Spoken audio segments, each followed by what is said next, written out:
Buenos días, mi nombre es Lili Mizrachi Rosen. Fui profesora de Historia Judía en este colegio por muchos años y parte importante de este congreso. Es para mí un gran gusto y honor estar aquí hoy como oradora invitada.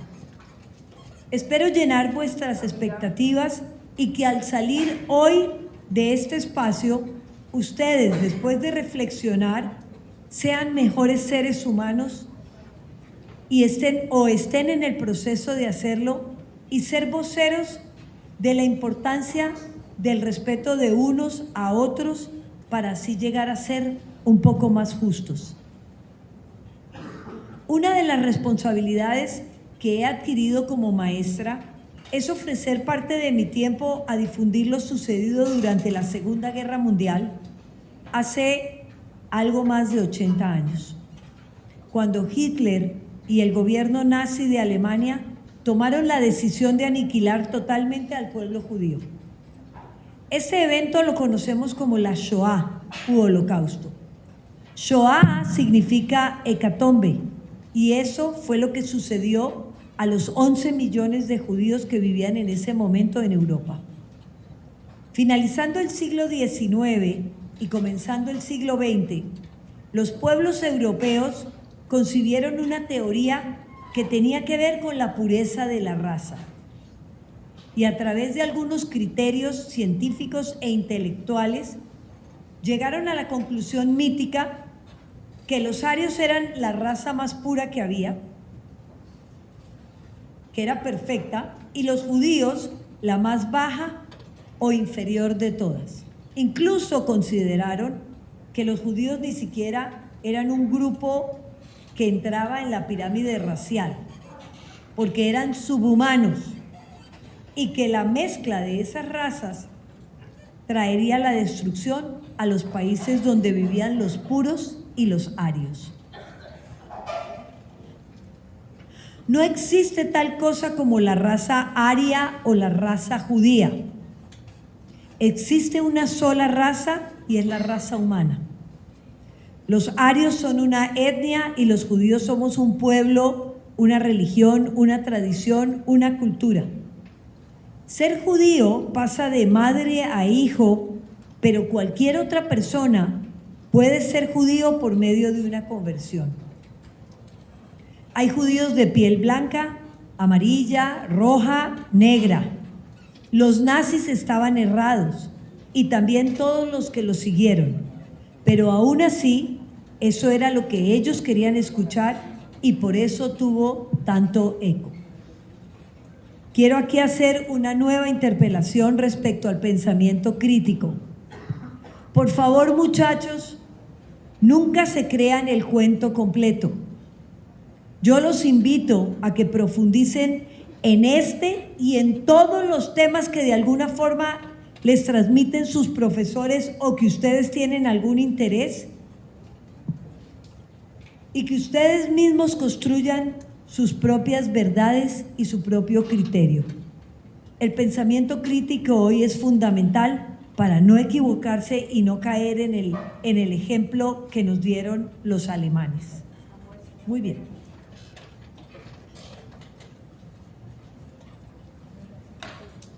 ¿Por qué es importante aprender sobre la Shoah? Es importante aprender sobre la Shoah, pues es el genocidio más documentado de la historia. Así que nos permite enseñar los valores morales y poder aprender sobre el comportamiento humano y lo que significa ser un ciudadano responsable.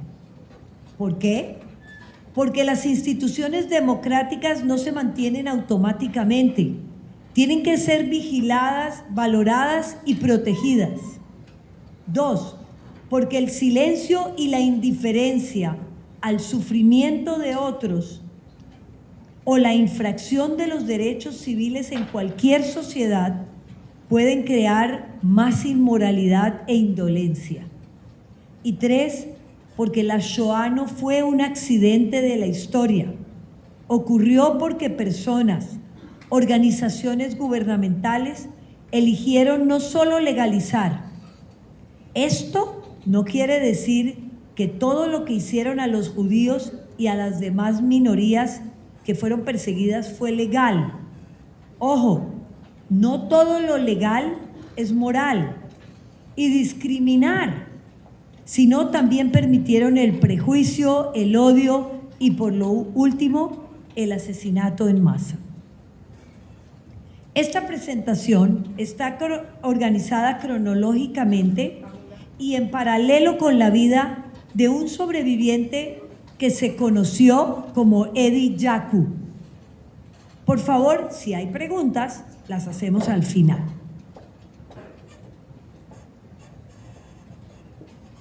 Muy bien. Los judíos de Europa Oriental, Polonia, Lituania, Hungría, etcétera, vivían una vida separada del resto de la población como una minoría dentro de una cultura mayoritaria. Hablaban también en yiddish, que combina elementos del alemán y el hebreo. Solían vestir de manera tradicional, los hombres usando sombrero y gorras y las mujeres cubriéndose modestamente el cabello con pelucas o pañuelos. En contraste, los judíos de Europa Occidental, Alemania, Francia, Italia, Holanda, Bélgica, constituían un porcentaje mucho menor de la población y solían adoptar la cultura de sus vecinos no judíos. Se vestían y hablaban como sus compatriotas, y las prácticas religiosas tradicionales y la cultura yiddish desempeñaba un papel menos importante en sus vidas. Solían tener más educación formal que los judíos de Europa Oriental.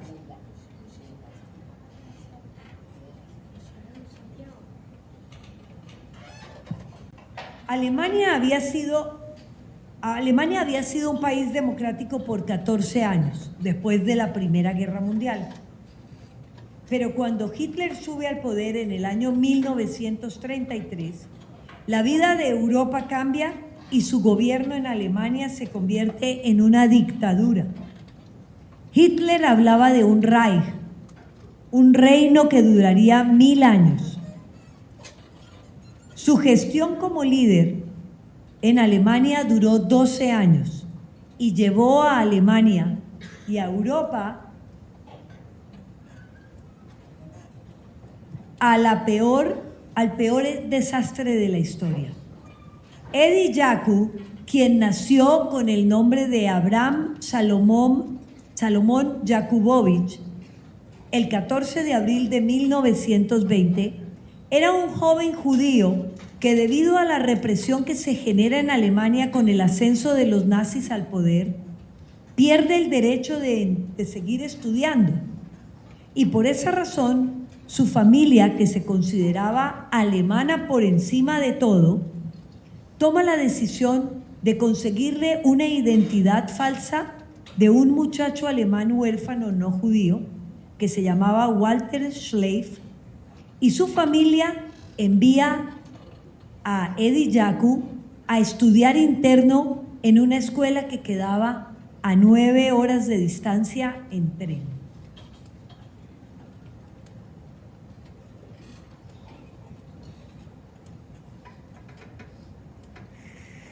My dear new friends, my name is Eddie Jaku, and I'm standing in front of you today as a survivor of the Holocaust and a witness of the most tragic times in the history of mankind. I was a proud young German. I thought this was the best civilization that could be given to a young man like me.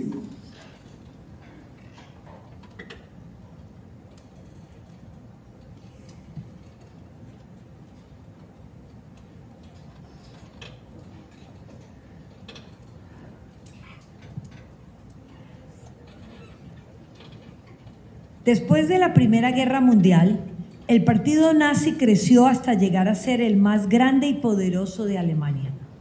Había comenzado con la unión de un grupo de soldados desempleados en 1919 y en 1933 se convertiría en el partido del gobierno, en el que Adolf Hitler sería su canciller. A través de su liderazgo y sus cautivantes discursos fomentó el orgullo nacional e inculcó en los alemanes el sentimiento de que Alemania debía ser racialmente pura.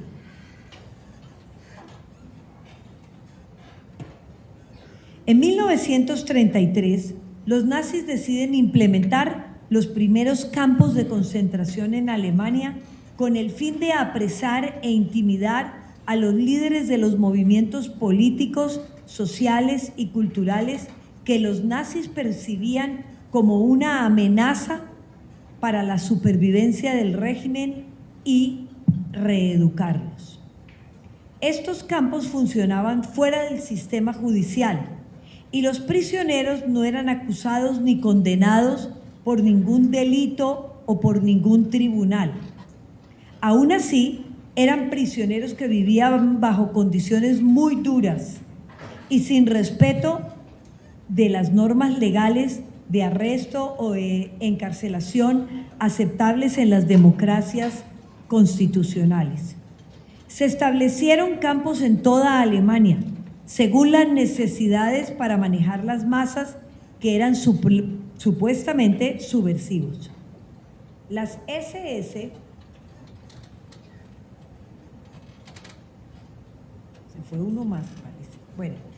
las SS, con Himmler a la cabeza, eran los encargados de manejar estos campos en donde los prisioneros permanecían por tiempo indefinido y realizando trabajos forzados.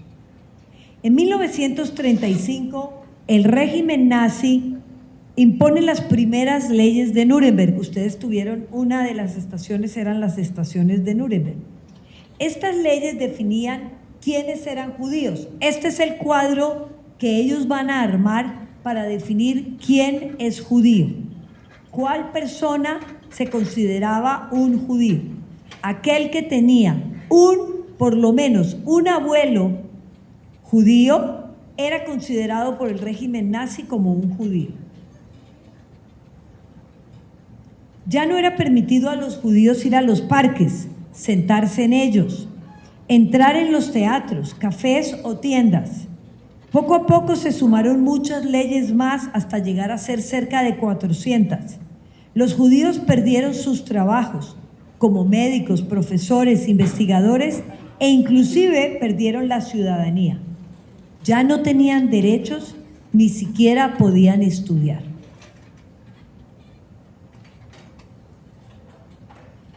En la noche del 9 de noviembre de 1938, los nazis promueven un pogrom o un linchamiento contra los judíos de Alemania y de Austria, en donde más de 1.400 sinagogas serán quemadas y 30.000 judíos serán enviados como prisioneros a los campos de concentración a realizar trabajos forzados, solo por el hecho de ser judíos. Esta fecha marca el inicio de la agresión física contra la población judía. Edi Yaku, convertido en un joven ingeniero especialista en fabricación de herramientas, regresa de sorpresa a su hogar en esa exacta fecha para acompañar a sus padres en su 20º aniversario de bodas. Pero cuando llega a su casa, no los encuentra. Edi, esa noche, es llevado la noche de Kristallnacht a Buchenwald, uno de esos campos de concentración en Alemania.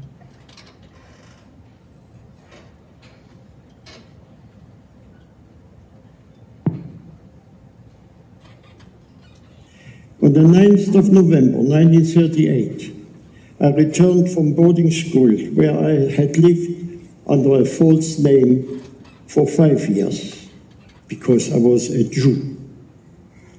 I lived away from my family like an orphan, getting an education and under enormous pressure and fear that somebody could find out that I was not Walter Schleif, who I pretended to be. I was in great danger. On that fateful night, I had arrived home, but my family had gone in hiding, and I was alone. I went to bed with my dog close by. At 5 a.m. on the 10th of November, 1938, 10 Nazis broke down the door of our house. And what they did to me, I'm ashamed to tell you. It was so bad that I believed, Eddie, you're going to die today. After they made me witness the demolishing of our 200-year-old house and murdering my beloved dog Lulu, who had tried to protect me. In front of my eyes, I lost my dignity, my freedom, and my faith in humanity. I lost everything I lived for. I was reduced from a man to being nothing. What happened to my country where I was born in? The country of my ancestors, the country which produced Schiller, Goethe, Beethoven and Mozart. What had happened to my German friends who became murderers? At the time, none of us understood that Kristallnacht, the night of the broken glass, when the fronts of Jewish-owned shops were smashed and the shops looted, and homes and synagogues were set on fire, was only the beginning of the nightmare of much, much.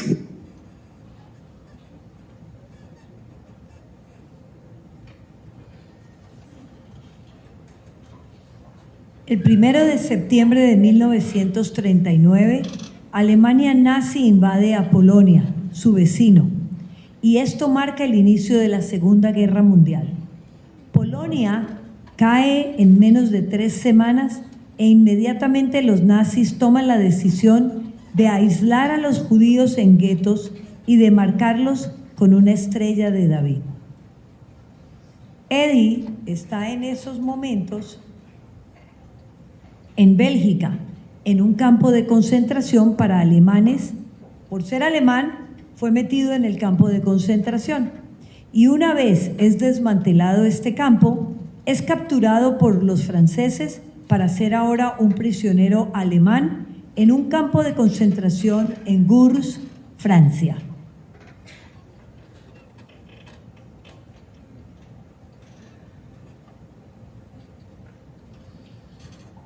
That day I was transported to my first concentration camp, Buchenwald. I was kept with another 11,000 Jewish men for about 5 months.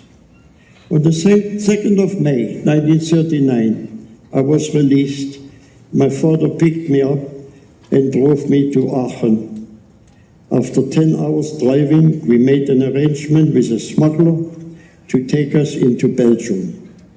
I spent 2 weeks there with my dad in an apartment until I was arrested by Belgian police as a German, not a Jew, and interned in a camp with 4,000 other Germans. On the 10th of May 1940, the camp was liquidated. We split up in Dunkirk, and I continued on to Lyon. There I was arrested by French police and sent to Gurs, a terrible camp with 6,000 Germans.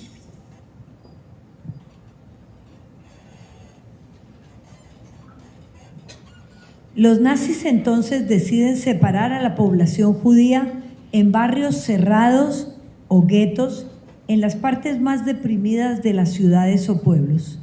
La vida en los guetos era muy difícil, no solo por el aislamiento, sino por el hacinamiento, la falta de comida, servicios básicos, el frío, la suciedad, las epidemias y las enfermedades. Los guetos fueron el primer paso para la aniquilación de los judíos y se convirtieron en áreas de transición usados como lugares de recolección para después ser deportados a los campos de concentración o de muerte. Los nazis pensaron que los judíos en los guetos morirían en los guetos por todas las limitaciones que les habían impuesto, pero no fue así. Los judíos optaron por la vida Y a pesar de que en los guetos todo estuvo prohibido, hubo escuelas clandestinas para niños y jóvenes. Implementaron comedores públicos para alimentar a los necesitados e introdujeron ilegalmente alimentos. Eddie y su familia no van a llegar a ser confinados en algún gueto porque en Alemania no hubo guetos. Pero en 1943, tampoco en Bélgica, pero en 1943, después de estar prisionero en 3 campos de concentración, realizando trabajos forzados, Eddie es deportado junto a su familia a un campo de exterminio. El Holocausto con balas, o la conocida Operación Barbarossa, fue la invasión que realizaron los nazis hacia la Unión Soviética en junio de 1941, violando el acuerdo de no agresión de Ribbentrop-Molotov que había sido firmado por la Unión Soviética y Alemania nazi en agosto de 1939, antes del inicio de la Segunda Guerra Mundial. Y este acuerdo debía durar 10 años. Los nazis entraron en la Unión Soviética con el ejército alemán.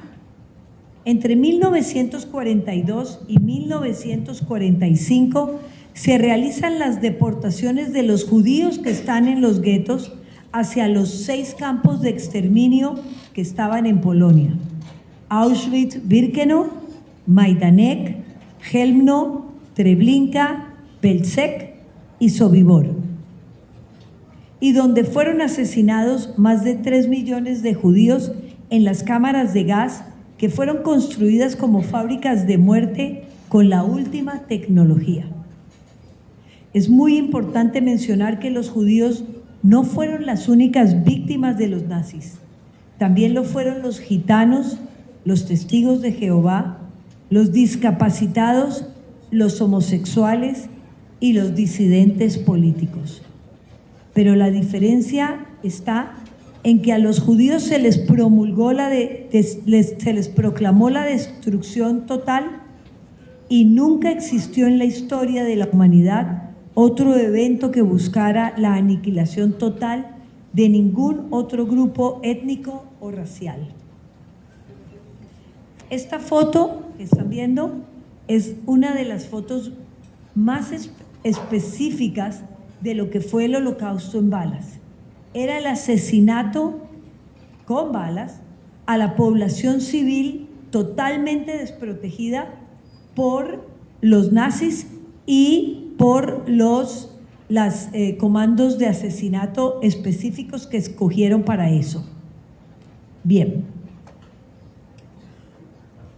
En 1943, Eddie y su familia, papá, mamá y hermana, son deportados a Auschwitz-Birkenau, lugar que él llamó el infierno en la tierra.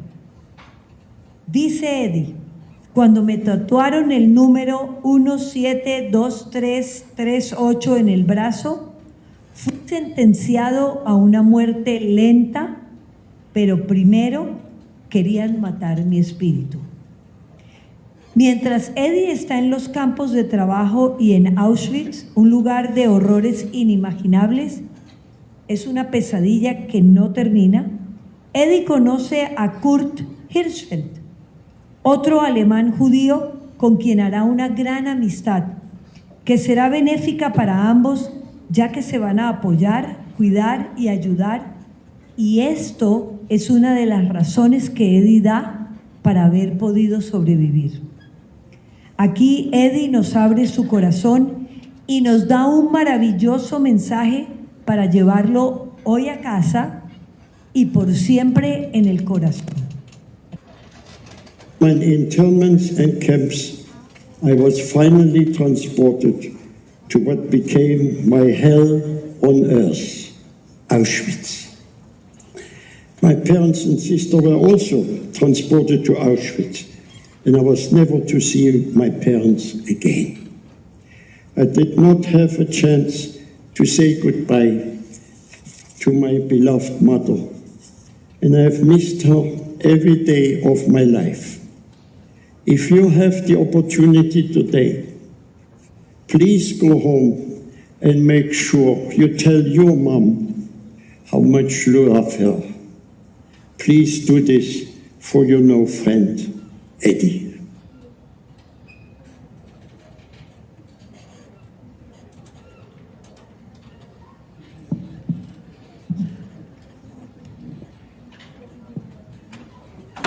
Los soldados aliados logran hacer retroceder a Alemania y los nazis comienzan a abandonar los campos de exterminio, no sin antes tratar de destruir las evidencias que los inculpan. Por eso, hasta el día de hoy, las personas frecuentemente cuestionan lo sucedido. Incluso hay una línea que niega la Shoah. Pero ¿cómo podrían negarlo si es el evento histórico más documentado? Además, los nazis aceptaron sus culpas y Alemania aceptó, por ser culpable, pagar por los crímenes de guerra y en nombre de las 6 millones de víctimas civiles judías y de los 5 millones de víctimas civiles no judías. Es importante dejar claro que la Segunda Guerra Mundial causó más de 50 millones de muertos. Cuando los nazis vieron que perdían la guerra, a finales de 1944, comienzan a trasladar a los presos que podían caminar, de los campos de concentración y de exterminio de Polonia hacia Alemania. Miles de prisioneros famélicos y con frío fueron llevados a pie o en vagones descubiertos, vestidos con sus delgados uniformes del campo y teniendo que caminar cientos de kilómetros de día y de noche sin comida o agua.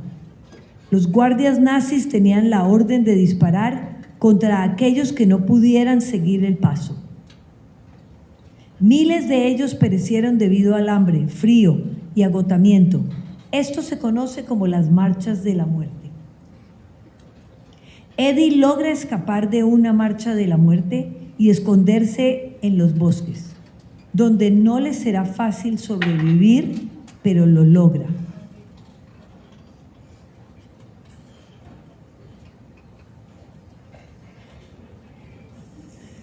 I was lucky enough, managed to escape what became known as the Death March, and I hid in a forest alone for many months before I was found by the American Army.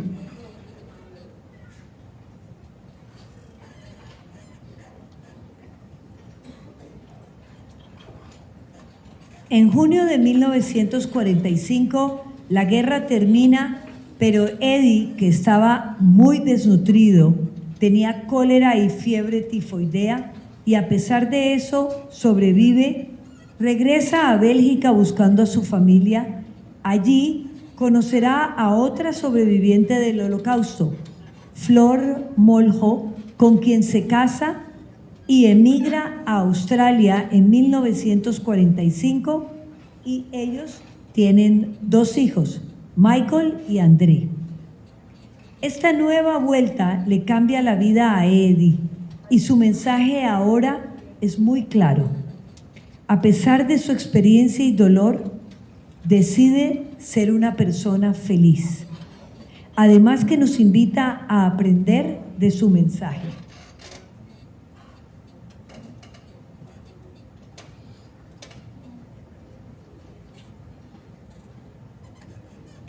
I'm standing here today happy man, who enjoys life with a wonderful wife and a beautiful family. I do not hate anyone. Hate is a disease which may destroy your enemy, but will also destroy you in the process. I'm doing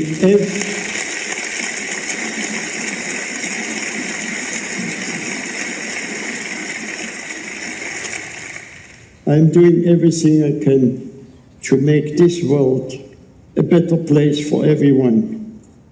And I implore you all to do your best too. Let us ensure that this terrible tragedy, the worst in the history, may never happen again and also will never ever be forgotten. After many years of hardship and hiding, on the 7th September 1945, after a long journey by train, I entered back into Belgium without any papers. Very shortly after that, I met and married my wife, Flor, to whom I have been married for 73 years.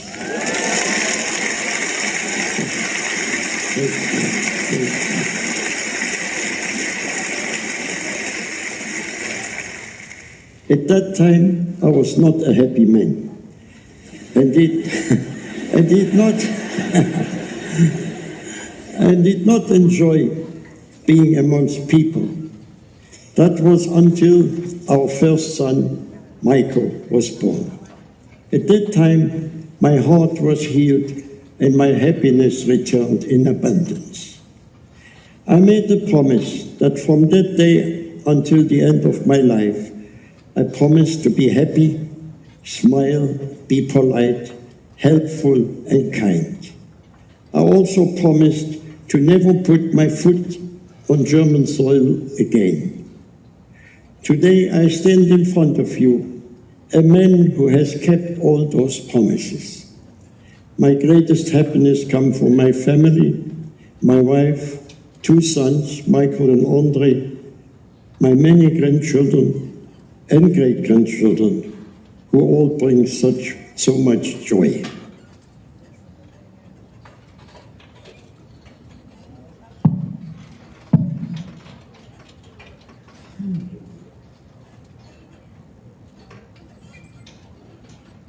Eddie hace 2 promesas que no serán fáciles de cumplir: ser una persona feliz y hacer feliz, o por lo menos intentarlo, a todos aquellos que le rodean o encuentran, y no volver a pisar el suelo de su país, Alemania, que le dio todo y también le quitó todo.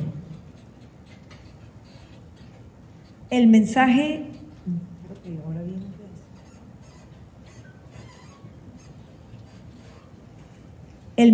final de Eddie es el siguiente.